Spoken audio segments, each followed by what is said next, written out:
thanks very much for the invitation.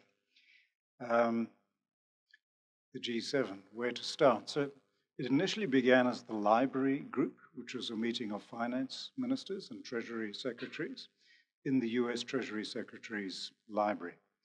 And that really grew out of the chaos that ensued when the Bretton Woods system broke down. So the Nixon shocks in the 1970s, the early 1970s, when the US broke the link to gold and effectively left the Bretton Woods system, and currency started to float. So the treasury secretaries of the four initial countries got together, and so that was the US, the UK, France, and Japan. And Germany. And Germany, yes. So actually it was 5 countries initially, and decided that they needed to anchor the system, to stabilize it.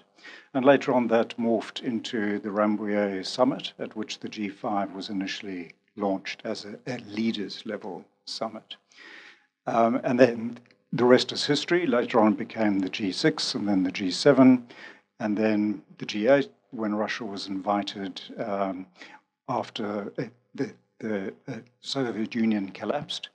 And then, of course, Russia was expelled as, basically as it started to invade Ukraine for the first time.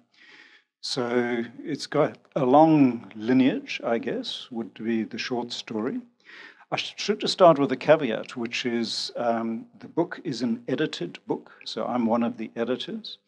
There are lots of real experts on the G7 that have written for us, and particularly historians. I'll refer to different authors.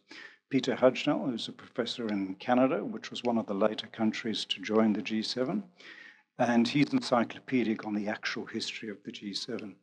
And there's also a very interesting group in Toronto that's called, it initially started as the G7 Research Group, so Professor John Curtin, and later became the G7 and G20 Research Group. And so if you look at the book, you'll see there's chapters also on the other Gs, and particularly the G20, but also groupings like the BRICS as potential rivals to the G7, as global economic governance arrangements are being reframed and reformed, so to speak.